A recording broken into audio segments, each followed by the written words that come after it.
There aren't many North American Counter-Strike players who can be considered legends, but Skadoodle is certainly one of them, after making his mark on CSGO history with Cloud9's miracle major win in 2018. Guardian waits patiently as Cloud9 sets the push up. Oh, it's happened! They made it work! Cloud9 are your E-League Major champions! But his career has always had its ups and downs.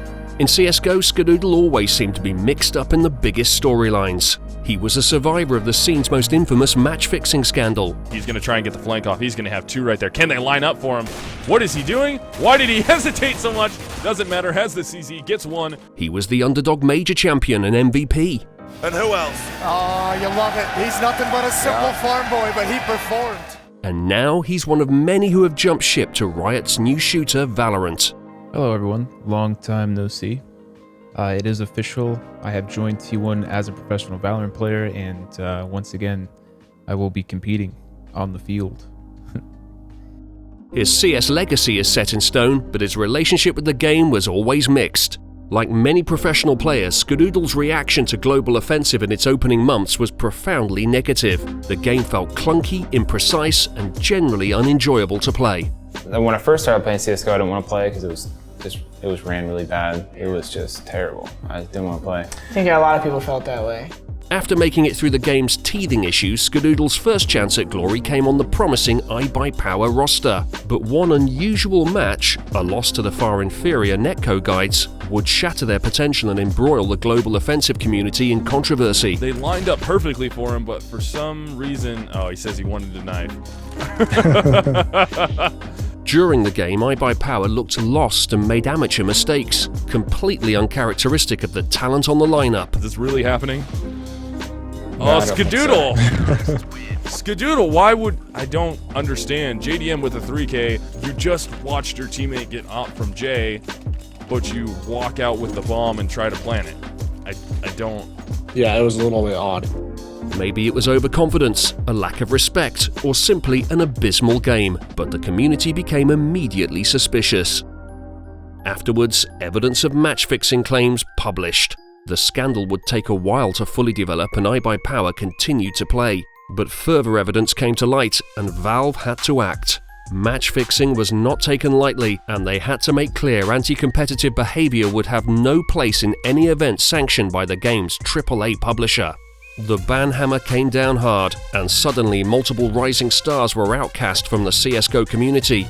But one username was noticeably missing from the list of exiled pros: Skadoodle.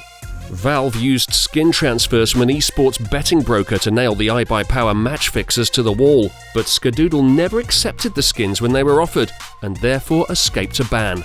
No statement was made on the matter, and a suddenly teamless Ska eventually found his way to Cloud9. It was in the iconic blue of C9 that Skadoodle would truly reach his potential. His surgically precise AWP gameplay seemed perfectly matched alongside Sean Gares, Nothing, Freakazoid, and the internet's resident aim god, Shroud. The squad certainly had raw talent, and they showed glimpses of greatness. And Shroud pops out to take them all down. It's on to Nitro. 1 versus 3, but it's done. Cloud9 are your iBUYPOWER champions. But it wasn't enough to carry that iteration to true success. The team underwent internal motivation issues, and Sean would depart the roster in 2015. 2016 and 2017 were also full of turbulence for the C9 roster, as players came and went. I messaged Jack and I was like, hey, Jack's the owner of C9, by the way. I was like, hey, I kind of want to step down. I would love to be your guys' backup. I want to see where full-time stream takes me. And he was super supportive. He's like, let's do it. Let's make it happen. And here we are. Bam. 15-second story. But 2018's beginnings brought a radical change of fate for Cloud9. At E-League's Boston Major in January of that year, the unthinkable happened. After struggling in the early stages, Cloud9 faced 3 elimination matches to stay alive in the tournament. They didn't waver an inch. Entirely 180. Again, though, the HPI jumps across. Rush nails it. 16 rounds for Cloud9. They got revenge over G2 in the quarterfinals. Stewie versus Kenny. The smell of gunfire and freedom in the air, and Stewie picking up that kill. And came up clutch against SK in the semis. That's going to be a lot of trouble as Fur gets down as well. Cloud9 answering back twice as hard. Taking down Belt. Automatic with the kill. And just like that, Cloud9 in a 1 versus 4. Taco can't do anything. The pandemonium is 16 rounds, and Cloud9 are in the grand finals of a major tournament. Suddenly, North America was a single series away from the region's first ever major trophy. Unwilling to let this chance slip away, Skadoodle put up an MVP performance in the grand finals against FaZe Clan. On a map 3 that would go to double overtime, Skadoodle had the greatest performance of his career. I think they may sack a play, they may sacrifice one. Here come the grenades towards the bench position, and they charge. But Skadoodle with the 3K. Cloud9 hold, they prevail, they don't lose a single match. Are they going to play against the clock, FaZe Clan? Because there's 18 seconds, the bomb goes down again. It's got to be collected, but there are so many CTs running around. Someone's got to collect the bomb and plant it. It's being collected. Tarek takes one in the face. Carrigan gets punctured as well. Skadoodle must hold the line. It could be 2. One to the left, one to the right. Both if the timing's right. Rain's still alive. In the red, he's dead. Round number 7 for Cloud9. Skadoodle back against the site. No support. In the corner with the AWP, do they realize this? I think he's been spotted now. He does have a smoke throw to play with. He can delay them. If he can occupy their attention long enough, his teammates can make the play. Just by staying there, he's a threat! Oh my goodness, Skadoodle does it with automatic! My God! In a moment of historic victory, it was the soft-spoken sincerity of Skadoodle that won the hearts of viewers everywhere. Thank you. I don't really have much words to say, as you know.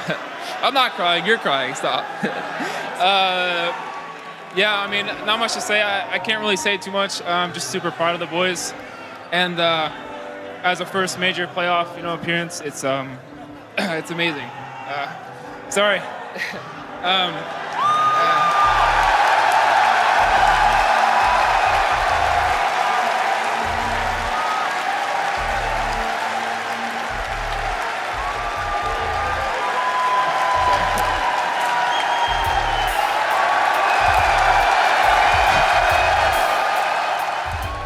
The same quiet, earnest prodigy that had been engulfed in scandal years ago had brought NA its first ever major. Tragically, that legendary run would signal the downwards trend of Cloud9 and Skadoodle's CSGO career. By the end of the year, he had retired from professional play and become a full-time content creator. Skadoodle was enjoying his retirement, spending much of the time hopping from game to game with former teammate Shroud. One thing remained the same: Skadoodle's gunplay was utterly ridiculous. From PUBG to Apex Legends and beyond, when Skadoodle hit a public lobby, the results were always unfair and often hilarious. What the f*** just happened? But pub stomping his way to ridiculous KDAs wasn't satisfying enough for the born competitor. Riot Games' mysterious new FPS was on the horizon, and with Counter-Strike OG Volcano on the lead design team, there was serious potential. Valorant had CS deep in its DNA, and would soon offer a new lease of life to Global Offensive's dropouts. In June 2020, T1 announced Skadoodle would be rounding out its Valorant roster, alongside AZK and Brax, and they would later be joined by Dazed. All familiar names from the infamous iBUYPOWER team. The team had a distinct chip on their shoulder, as more than half of them had been involved in a scandal that had seen them blacklisted. This was a second chance for greatness, and an opportunity for renewed goodwill. It wasn't long before T1 was showcasing that same promising synergy that they had all those years ago on iBUYPOWER. Skadoodle may have been retired for 2 years, but he didn't show it. As he'd repeatedly demonstrated in his time streaming, if the game involved clicking heads, Skadoodle was nasty. Both. Wait. 1v1. Nice. But he and the team were experiencing an identity crisis. Skadoodle debated whether to pick up the operator, Valorant's answer to CSGO's AWP, or focus on the more versatile rifles. After initial struggles in which he failed to settle into a supportive role, he even benched himself and went back to content creation for a couple of months. Eventually, he committed himself to learning how to snipe aggressively with Jet, rejoining the main roster. We're kind of all over the place, and if I can just stick to doing this one job well, just playing Jet, being an aggressive opper, I can lay the foundation for the rest of the team to do what they need to do. Though his newfound aggression would aid the team, it wouldn't be enough. Despite Skadoodle's best attempts, T1 have continued to fall short of success, unable to win a trophy. I believe he just spotted both of them. What a huge fight by Austin, and Hiko closes out the match through the Phoenix wall. 2021 has been a difficult year for the famed org. They've lost their head coach and released both Brax and AZK. Instability has led to poor results, but they remain a team that shouldn't be counted out. Skadoodle has been joined by former Cloud9 teammate Automatic. The duo have won a $500,000 CSGO Major together before, so there could yet be exciting times ahead for T1. From scandal to unlikely triumph to hopping between games, there's never been a dull moment for Skadoodle. Do you think he'll find success in Valorant? Let us know in the comments down below.